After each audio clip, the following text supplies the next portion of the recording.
Yeah. Alan is a multimedia artist, designer, sculptor, and an amazing friend. I'm really excited to be moderating this discussion between both of us, promoting his new book, Afotèz, Paper, Cotton, Stone. The book is for sale today, but the purpose of this conversation is for us to elaborate a little bit on the themes of the book, give you guys an idea of exactly what to expect when you open the covers. Thank you. I'm going to try to project my voice, so if you can't hear me, like, turn your ear to me or something. But awesome. I want to dive into the conversation, so I want to start with just asking a little bit about you, Alan. So I know in the book you mentioned that you are from PG County, specifically East Riverdale and Sea Pleasant, right? Mm-hmm. And you were born right up the street at Georgetown Hospital. Yeah. Can you tell us a little bit about your experience, like being like a native of this area? Well, you know, having lived here my whole life and kind of just witnessing how that treats you versus like the experiences, because the DC area, DC Baltimore metropolitan area is a very like academically like renowned area. There's like so many famous schools here, and there's also the government and all these massive tech companies. So it's like kind of like having to like find your way amongst like massive transplant communities. Like this is a place a lot of people come to, and just trying to find your way kind of against that, you know, competing with people who have resources that I don't have, you know, and kind of feeling like glossed over sometimes in favor of people who are from halfway across the country when I've lived here my entire life, you know, and just witnessing like how this area has changed so much, and just trying to be an artist in one of the most expensive places to live in the world. You know, I've lost 2 studios because, you know, the sublet rent economy, people selling my building, I gotta leave because the person I'm subletting from can't afford to rent no more. You know what I'm saying? But yeah, and just living, you know, I'm from around the way, you know, I've lived around the way my entire life. And so I feel like that's given me like a particular like earthiness that's allowed me to kind of like hold my own, especially in like hot, more like kind of refined academic places that, I don't know, might look down on somebody that I would call my neighbor. So, you know, but that's just a little bit about like how I feel about being from here and my experiences, like living here. So it's like you've had like a lot of opportunity to reflect on like your positionality. Yeah. Can you talk a little bit about PG County itself? I know you mentioned that a big theme that comes up for you is just this feeling of like you're seeing the divide between you as like a native here and then people who come into the community. Can you expand a little bit on like how that impacts you and how that's kind of like made its way into your work? Yeah, on the bright side, it has like I said, the massive transplant community has allowed me to like brush up against so many people from so many different places. And a lot of my work is, like people act, like whenever people hear thesis, they ask me immediately, where did you study? And I told them life.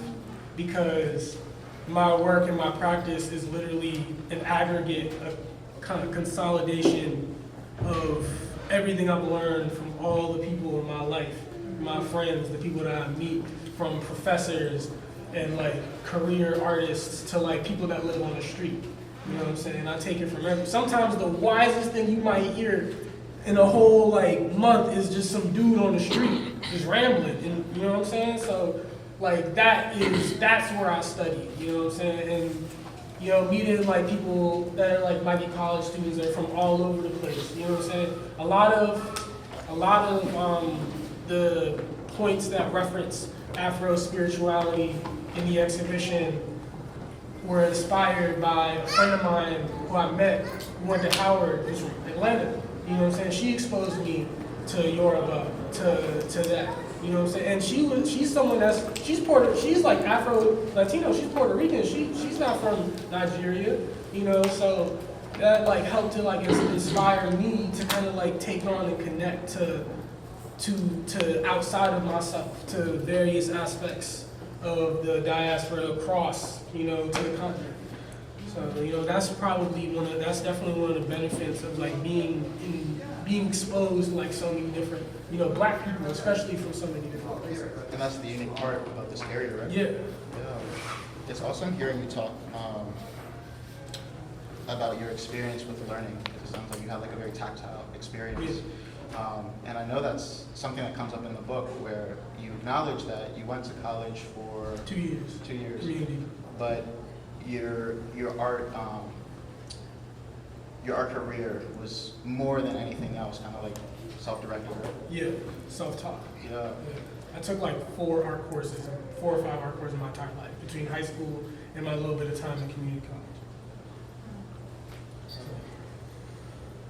So I want to get a little bit into the actual themes of the book. Just the context for everyone here. The book is called Paper, Cotton, Stone, because the book, and tell me if, correct me if anything's off here, but the book itself is a reflection on Allen's philosophy of how we interpret blackness both on an internal and an external level.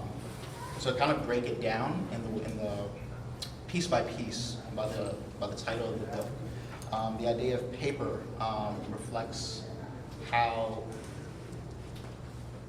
blackness on an external level It's perceived. is perceived. Yeah, and I can actually give it to you if you'd like to describe the book as well too. Yeah. So paper is how we're perceived externally. Imagine that's why the prefix like paper doll. A doll of paper lacks agency, lacks stability, it's fragile, is circumstanced to like anything that it's exposed to. That's how we're perceived. And then the stone is how we feel internally, how we feel about ourselves. Both in a duality, both of like extreme weight. Everything it means to feel and be black, and or just a lack of flexibility. Like one of the a joke that you probably heard many times is just like, man, niggas ain't never gonna be free. Because of ourselves and like the things that we carry around with us and the things that we're expected to be, even domestically inside of our own community. And that's something I touch on a lot. Even in the film that we're about to watch in a couple of minutes, challenging and having to grapple with expectations. And the expectations that people project onto me, black and otherwise. And then, but also the stone, not only is it the weight that you carry around, but it's the foundation of the house. You know what I'm saying? So it's like both in like great strength and foundation, but also in like weight and burden. It's, what I'm saying? Like stone is like, either it's the castle and the dungeon.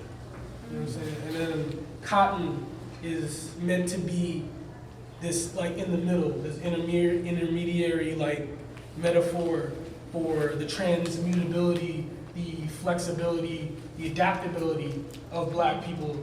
Cotton, you can weave it into like so many different things, and all those different things have so much context. It's flexible, it can, you wear it, it has use. And it's something I get into a lot is this idea of reclamation, taking things back, this philosophy of what hurt us yesterday does not have to hurt us tomorrow. And taking a material as historically charged as cotton when it comes to black people in America, and using it for things like, making a living for myself as a designer, or just being able to make like beautiful, thoughtful objects, like tangible and intangible uses for it. And in the prefix of the entire book, Afotèz, it's a hybrid word. It's a new word that I invented. It's a combination for the loose translations of the word thesis into Haitian Creole, which is thèse, and then Nigerian Yoruba, which is afowoko, and I combine those words to make Afotèz. Because the whole idea of the thesis is a convenient word. The idea is to challenge the whole notion that you need some academic body to validate you in your work.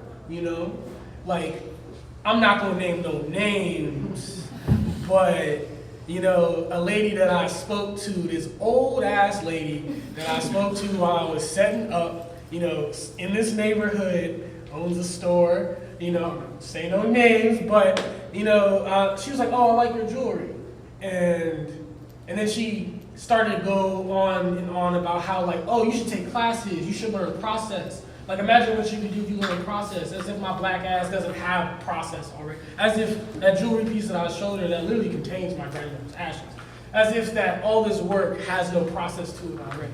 It's an invalidation of Yeah, exactly. You know, the fact that I don't have some degree to my name automatically, like, since I haven't been stamped, you know what I'm saying? Like, because, you know, one of those popular art programs right now is the Yale art. I didn't even know Yale had an art program until like 4 months ago, you know. But like, you know what I'm saying? I was like, yo, like, it's a lot of black artists that I've come across that have like degrees from Yale in fine arts, you know, and how like, you know, going to school, you know, in the exhibitions you get through school, they in the relationship those that's what like sets you up for your career, right? And it's like, damn, and I remember, like, this is part of the reason I'm, like, kind of anti-higher education, is because it's literally, like, founded to, like, perpetuate, like, slavery. Like, these were schools that were meant for, like, slave masters' children to become plantation owners. You know, Yale and all the Ivy League schools, just like Georgetown, were built by slaves, funded by sales of slaves, and all the people on the board were, like, slave owners. And it's like, damn, I gotta go to one of these evil ass schools just to even be valid as an artist. You know what I'm saying? The very school I was born at, Georgetown, their hospital, Georgetown is only around today because of the sale of 272 slaves all the way back, you know, before DC even existed. You know, when they had fallen on financial hard times to stay open. They sold us, you know. And then, you know, at one point this was the school I wanted to go to.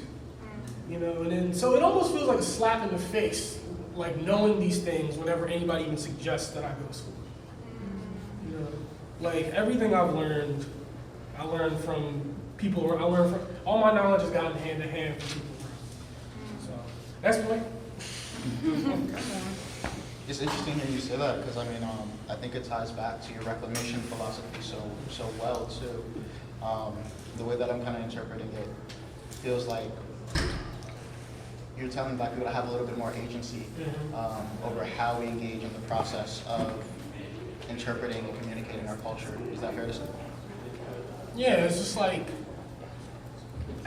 think about, like, why do you want the thing you want?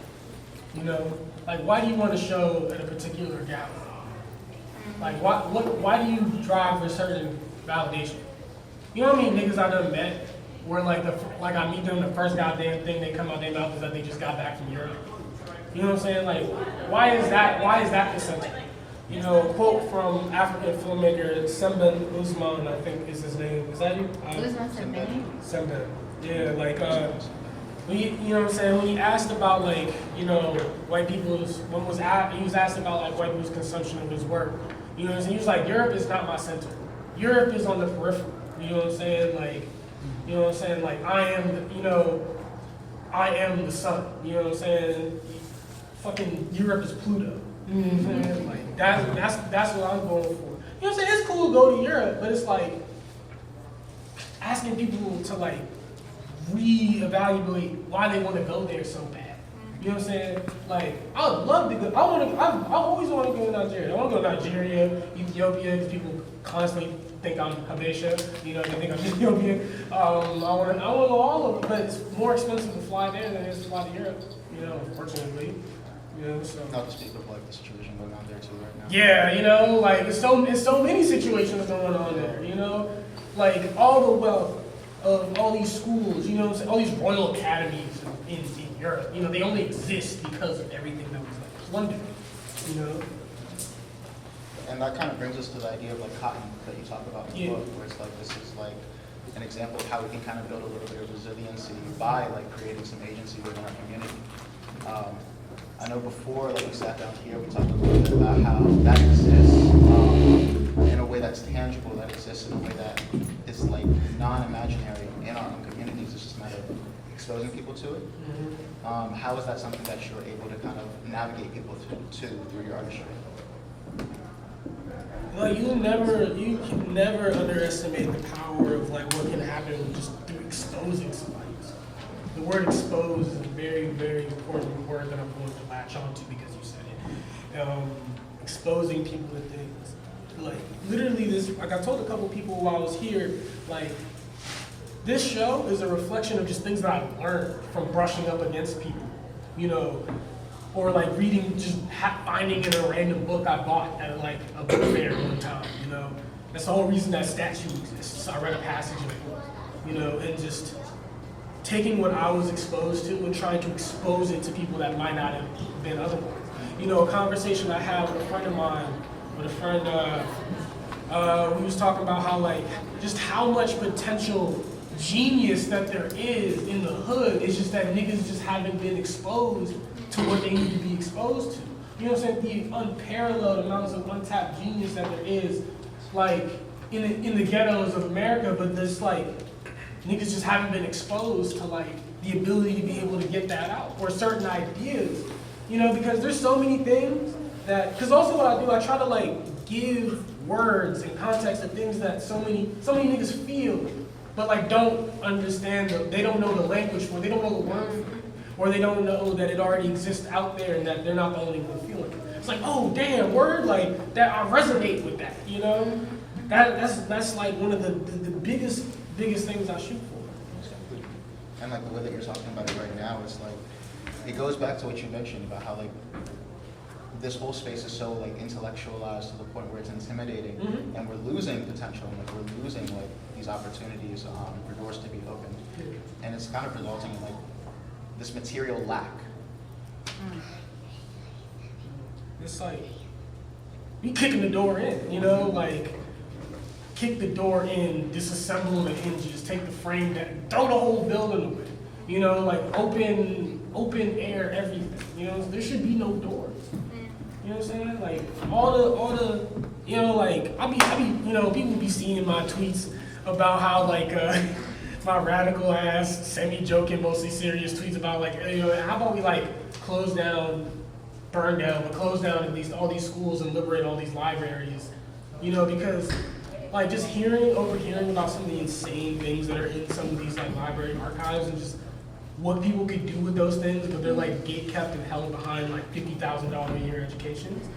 And like, why should I have to be driven into debt for like access to like information that doesn't even originate with that institution that's holding on to it? You know, so that's me.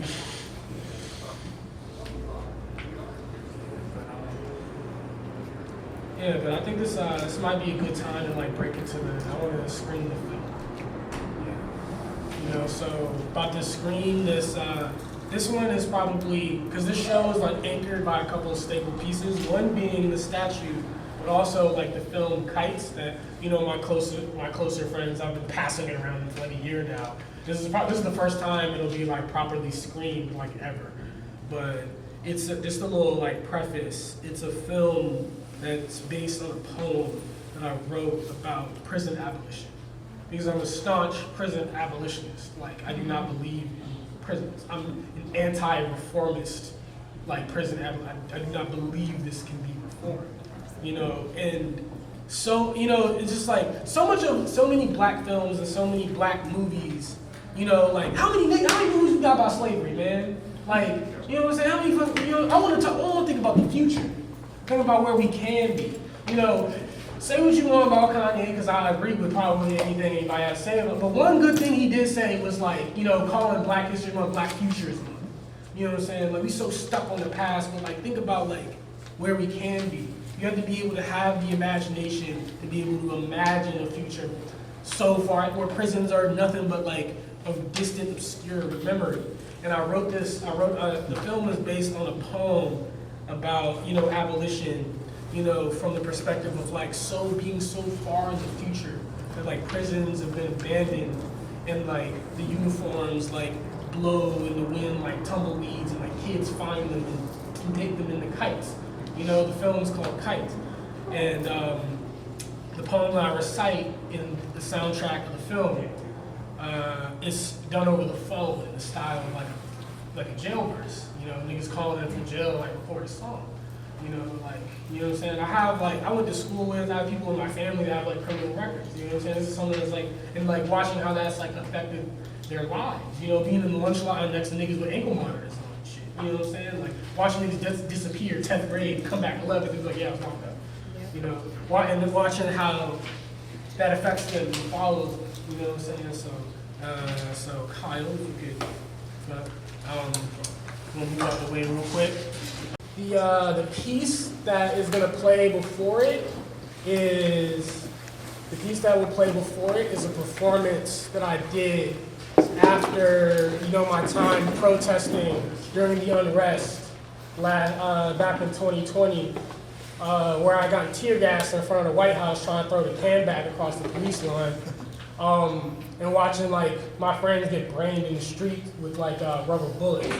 I had made this body bag, you know, that folds into a shoulder bag, because, you know, the idea is that like you have it on you ready, you know, because just to remind people just how serious of a battle that this is. You know, it feels like so many people have forgotten about it, you know, but this is something that like, the shirt I'm wearing in this video, I wear all the time. And it's literally a screen printed picture of my face after I got tear gas.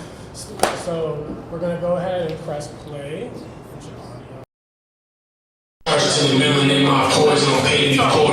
Whip cracking my granny back. I'm still feeling it. No healing the stores. The shooters store and selling the stores and pennies. White kids pick it up from the chorus. And it's the illest shit. The hood and militant. Black kids tend to be perceived villainous or insignificant or indifferent or just plain ignorant. You know the cliche metaphor. More gold chains on each step off of Christ driven irons. I'm tired. They drop.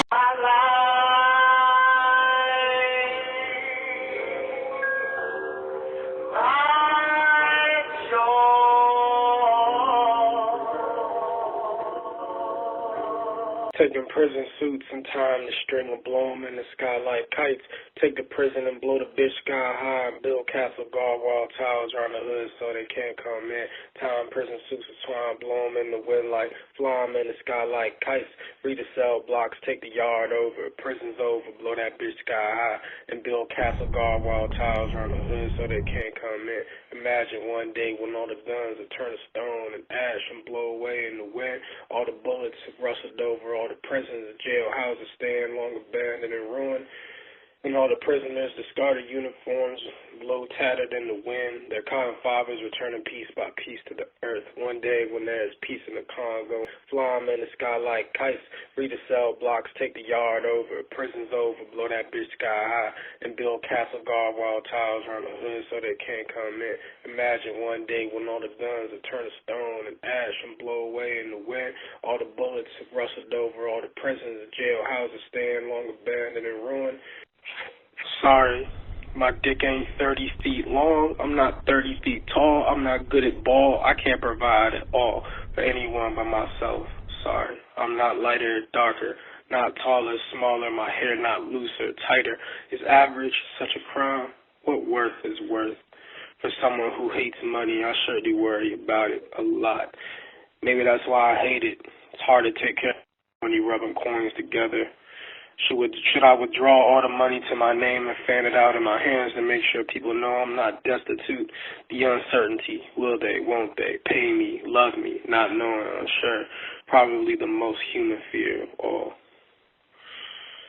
How much this dollar cost? How much this body worth? Born a black male in this Western America, the pressure is real to be a 6'2" long cock-wielding shredded Adonis in the face of knowing you've been cherry-picked and selectively bred since the Middle Passage. Despite these things, I choose to love my body, to honor the first gift my mother ever gave me. My body is my song, and God damn it if I won't sing it from the top of my lungs. It made an echo carry back across the ocean whose trip across my blood did survive. My is my song.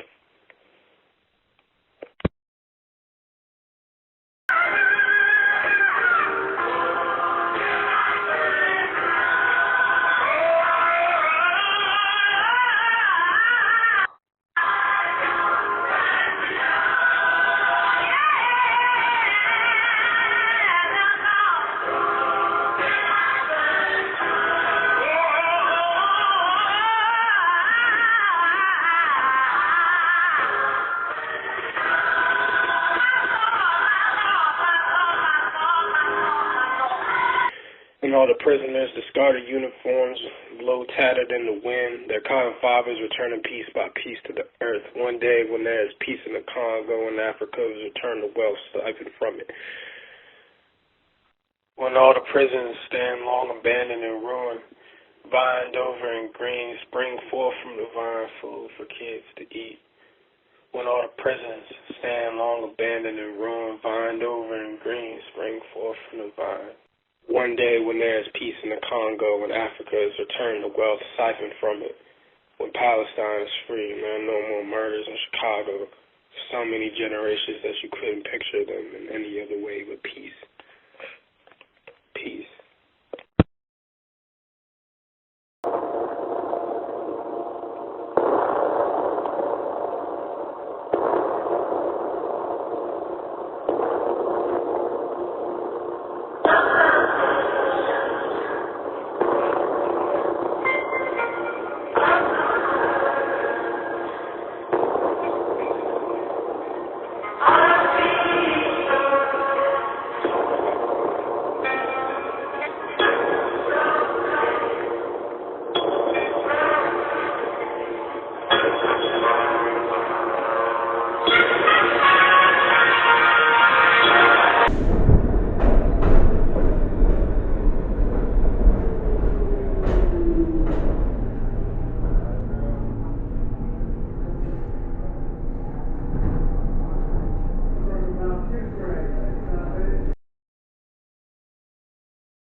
Address like the analogy of paper. Is that your intention, or were there other modes? Obviously, cotton is kind of like is also one of the modes expressed in the film as well too. But this, I want to give you kind of a space to kind of talk about exactly what the film is saying. Yeah, because I remember reading this thing about how like this survey of like callbacks from like job applications and how like qualified niggas was called back at the same rate as white men that had felony convictions. So as a nigga, you're born with the very like stigma of a felony conviction from the very beginning. And that, like I said, that external perception. You know, that's why the suits are made out of paper. Can you say that one more time, just in case anyone didn't catch it? Which part? Exactly about the callback rate. Yeah, like the callback rate for black male job applicants was the same for white men who had felony convictions. And, you know, like, but this is actually, the sibling piece of this is a performance that I did like 2 years ago in New York, where I performed spoken word in one of those paper prison suits, and like I ripped it off of myself little by little as the performance went on. You know, like shedding this cocoon, you know, shedding that perception. You know what I'm saying? Like, you know, because a lot of my work, again, is about destigmatizing things. You know what I'm saying?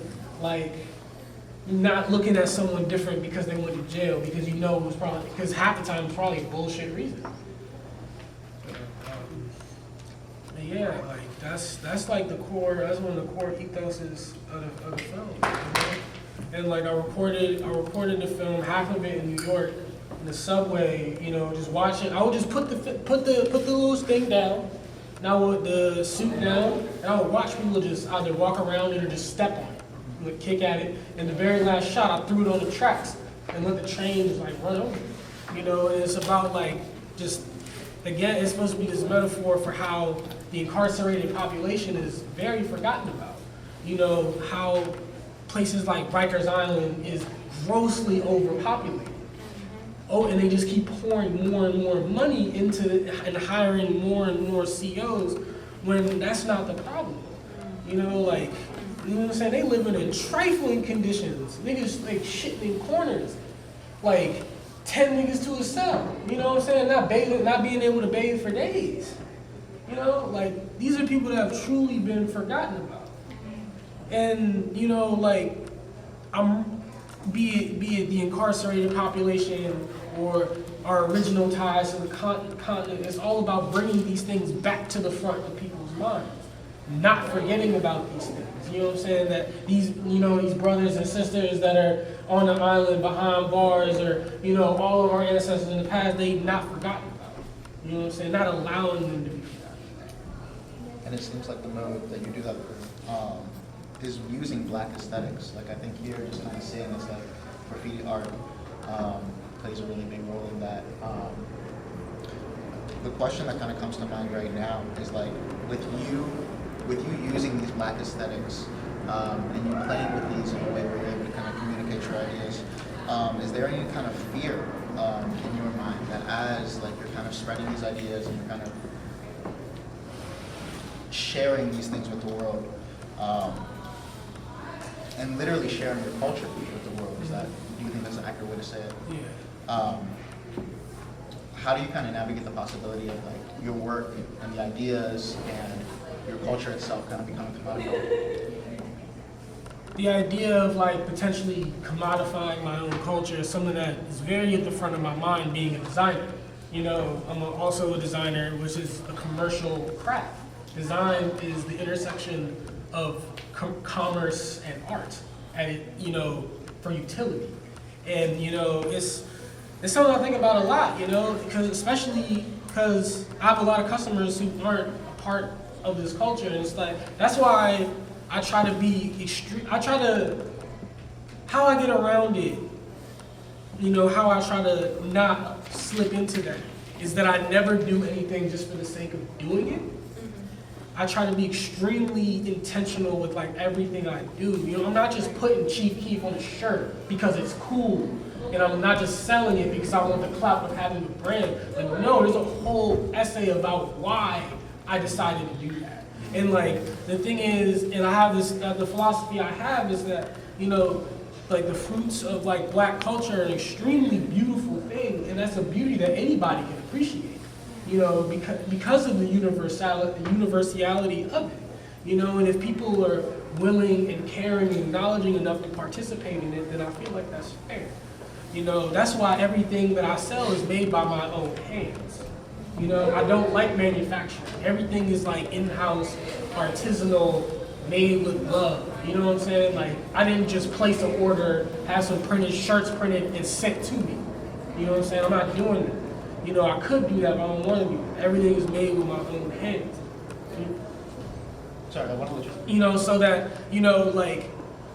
and that's what prevents me from like commodifying it, because like I'm the one that has to make it.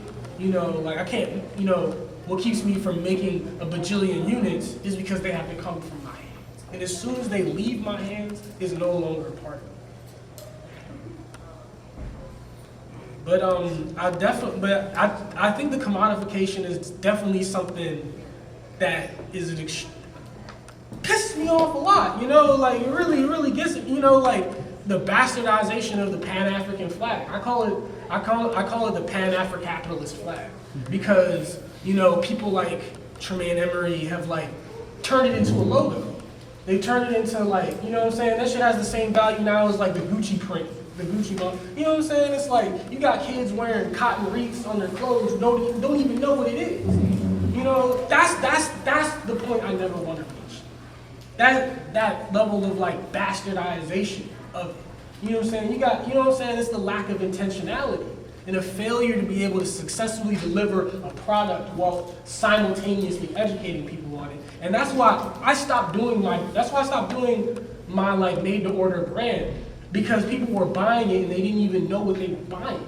And that irritated me to my core. That made me feel like I was failing. And the point, when the point is to literally educate people on these things. So, you know what I'm saying? So I definitely like had to like take a step back myself. So, and I know sustainability comes up a lot in your work too, and you want to be really, really intentional about what you're putting out into the world. Yeah. And you want people to value like the clothing that they're wearing, and somebody is going to have less value around. They're going to attribute less value to something if they don't understand it very well. Yeah. A lot of the goal is to like, because fabric used to be traded as currency. It used to be so valuable. People's mothers used to make their clothes. Right. People used to have to go get their clothes made. You know, that's why, you know what I'm saying? That's why I don't wear like African prints, because I understand the context of like the relationship between individual specific prints and people's tribes. You know what I'm saying? That's why I don't refer to people, that's why I don't like using the word Nigerian, because you tell me that like, you're like, I'm Yoruba, I'm not Nigerian. You know what I'm saying? That's a colonizer word. You know what I'm saying? I'm Yoruba. You know, like, you know what I'm saying? Even getting back to the fact of like how much I've learned even from you, and that's why I chose you to be here.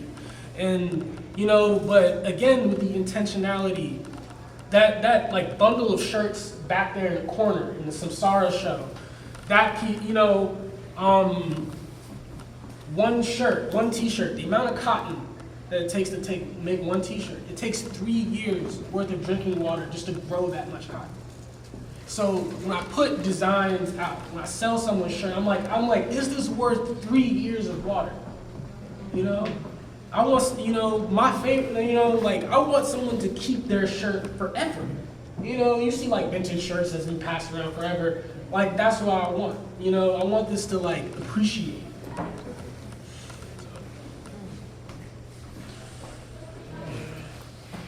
Yeah, I know I'm getting real passionate. No.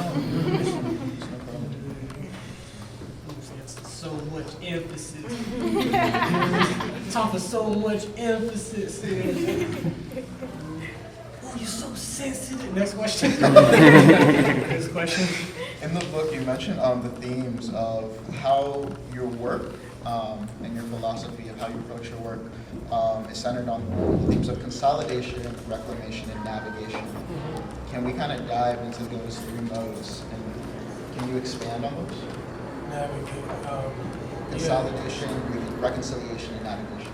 Yeah, you know, taking everything that of what it means to be black, to be African descent, to be a nigga, because those are all different things that overlap. You know, those are all parts of my identity.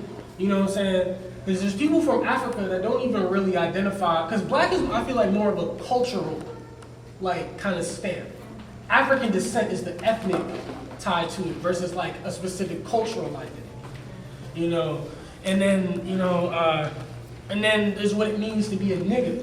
You know what I'm saying? Like, that's a very prominent part of like my identity, and something that I wear with like full force and pride, and thinking and taking all of these things, like, and like bringing them together and overlapping them, and like what it means to navigate that. You know, you know what I'm saying? Reading, like, even things like code switching. You know what I'm saying? Which version of myself do I show up as? You know, when do I tone it back and when do I bring it out? You know what I'm saying? When do I push back and when do I pull back? You know, and especially, you know, I chose one hell of a career because, like, you know how many old white people I know, old rich white people I know? You know what I'm saying? Like, so it's a lot of like picking and choosing. And yeah, like, it's just, I think a lot about this title of an interview with one of the artists that shows with this gallery a lot. David Jeremiah, he did an interview with 32C called Stars Down to Earth. And that's what I feel like I try to bring all the stars and bring them down to earth, you know, and make them approachable, because I'm all about approachability. You know, I wrote the book in a fashion that was supposed to sound like me talking. It's just me talking. You know, we're having a conversation, because I despise like academic art speak, word salad. You know, I don't read a lot of like art writing because that's just what it is. People trying to sound smart for people that want to feel smart. And it's like, you know, and it's kind of trying to have the humility of like being like, yeah, I don't understand this.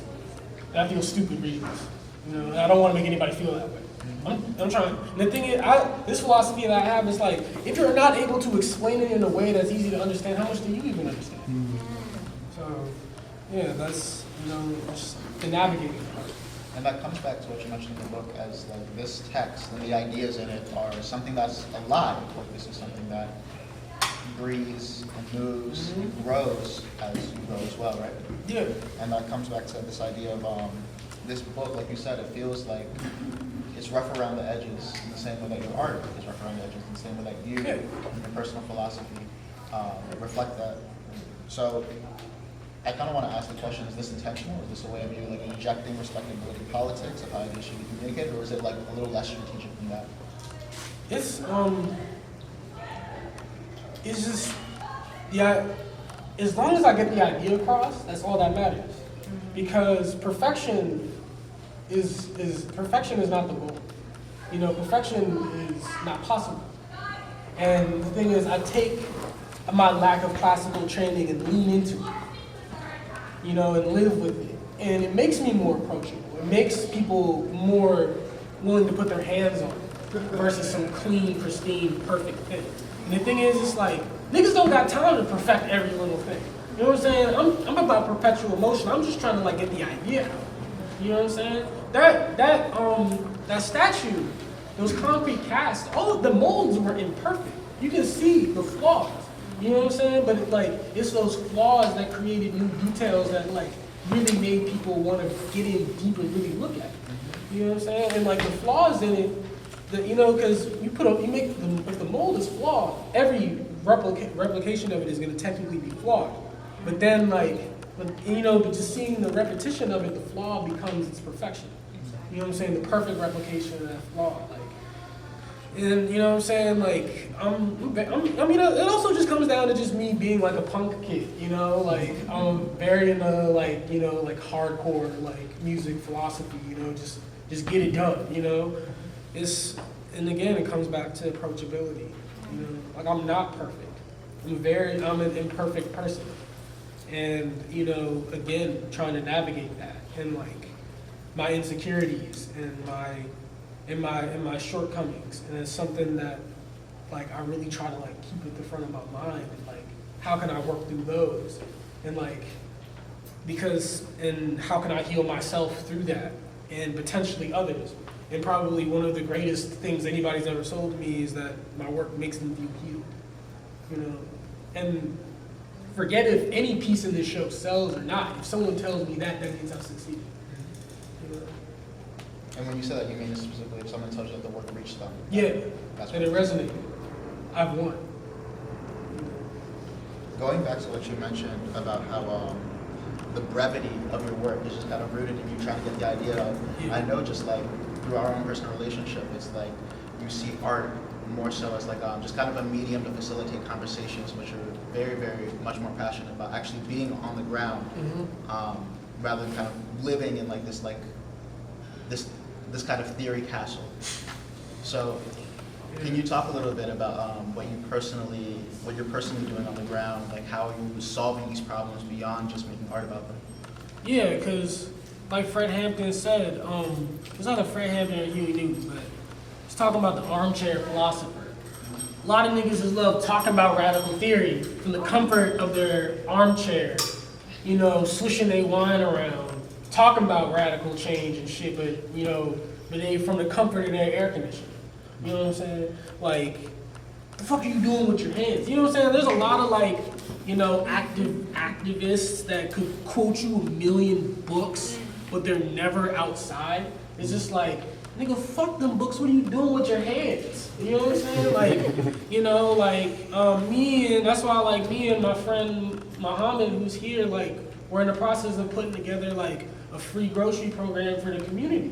You know what I'm saying? Because during my time protesting at Howard, it really just drove home. I already knew about it. Really just drove home wealth disparity.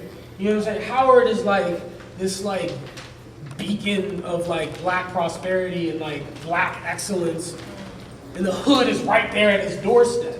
And one of my friends who was volunteering at the protest with me, diffused an armed robbery right outside the campus. It was this 15-year-old child, with a Glock and an extended mag, about to rob niggas on the street because he was hungry.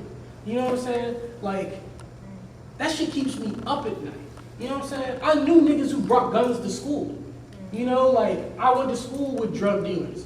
I went to school with niggas with criminal records. I went to school with criminals and thugs, so this is a very personal thing to me. You know what I'm saying? If I can prevent one thing like that from happening, then I've succeeded, you know? I wish I could find that kid, you know what I'm saying? I wish I could, I would feed him every day. I just wish I knew where he was. And Yeah. Yeah. Next question. We have tissues.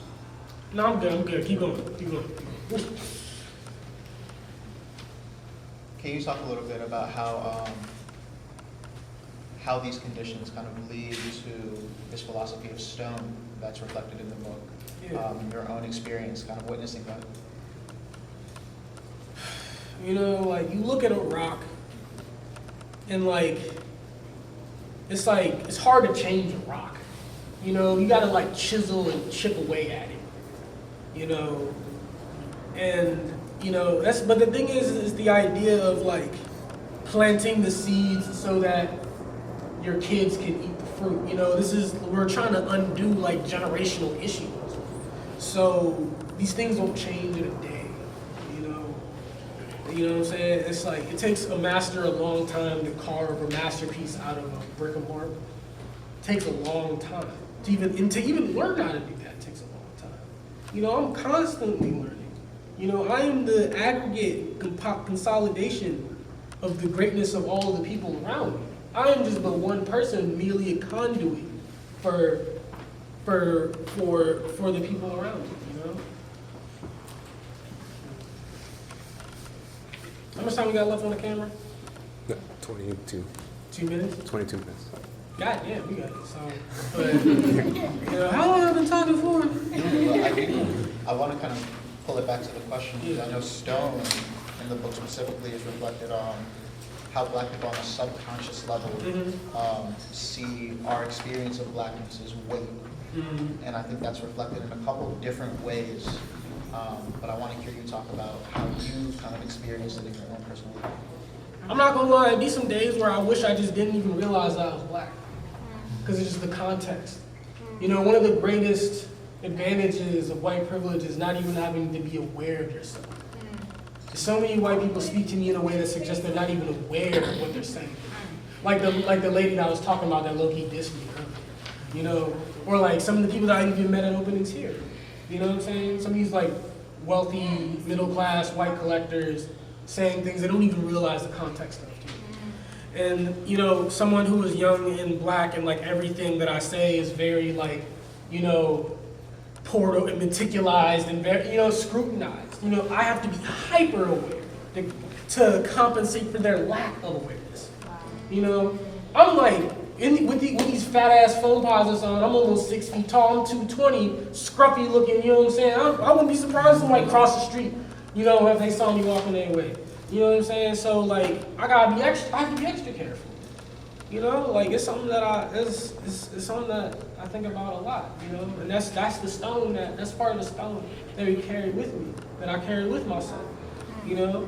But then taking that stone and trying to like create the foundation of a new house where people eat for free. You know, like the duality, you know, the double entendre nature of the stone. Connecting that to something else that you said in the book about how something that hurt us before doesn't have to hurt us again. It's like you're talking about using like this stone, using this experience as something that can kind of build a foundation for a better experience for future Black people. And I really resonated with something that you mentioned just about how like the experience of Blackness, and I think like universally a lot of people can resonate with this, just as like there's so much strategy involved and so much thinking and so much you have to be so self-aware to the point where it does create weight. And then in the book, I know you talk about the idea of cotton, and kind of like, in addition to using stone as a foundation, we also should transmute like this weight into something that is a little bit more fluid and a little bit more flexible. Would you say that that's kind of what brings you into the actual process of you creating art?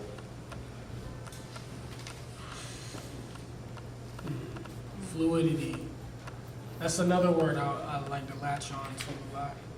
And, you know, like, even it makes me think of like the process of even working with the concrete. It epitomizes like mastery over nature, where like niggas make liquid stone and then all of a sudden it's hard, you know? And, you know what I'm saying? It's like, but man, That's why I picked you, because you be asking good ass questions. I be having to think about it. I'm like, damn, nigga. Someone should keep a counter every time I say nigga in this talk. But no, like it's. You have to remind me what you said again, because you did say a lot. Like, can I reiterate? So in the idea of like transmuting stone into cotton, it's a question. Is your own personal process of doing that through your artistry? The art is definitely kind of like this meditative, spiritual, semi-alchemical thing where like, you know, because you take like, you know, transmutation is a word that comes from like alchemy, you know, a pseudo-science, which is actually based more on philosophy than anything else, and trying to understand the world around us. And like, you know, taking that and like pairing it with this idea that like creating the work itself is this like meditative like healing process. It's just like working these things out like through my hands. It's like, and I'm like another, and you know, just a little bit about myself. Like my entire, the occupation I look up to more than any else are like construction workers, people that work with their hands. I mean, we have no society at all without them. I live in a dominantly like Hispanic, you know, Latin American neighborhood. A lot of the people that live around me, you know, work with their hands. You know, one neighbor is a general contractor. Nigga that poured our driveway lives 2 doors down. This guy's a painter. This guy's a brick mason. You know what I'm saying? This society does not exist without these people. You know, these niggas work harder than anybody else. You know what I'm saying? You know how hard construction workers work. You know what I'm saying? I've always looked up to them, even past like when I was a little kid and the big machines looked cool. But, you know, just building something out of nothing. You know, that statue that I keep referring to was literally just 4 bags of concrete, you know, and an idea. And through like 2 days of like kind of like hard labor to the point of like zoning out and like almost like a meditative, like cyclical, because it's like, it's a very repetitive piece, making the same piece over and over and over again. It's just like made me feel closer to like these people that I like looked up to. You know, these people that I admire. You know what I'm saying? Like, you know, one thing that I admire deeply about my parents is just how hardworking they are. You know, and just hard work in general, and like the willingness to like do it, and the things that they've done and gone through that have afforded me the ability to even have some of the things that I had, to be able to afford to even be an artist. You know? So like, again, like kind of hard work in the process is just like this meditative, like philosophical like thing that goes back to like transmuting things, you know, because alchemy is more about the philosophy than it actually is about the science. So, yeah. That's just me.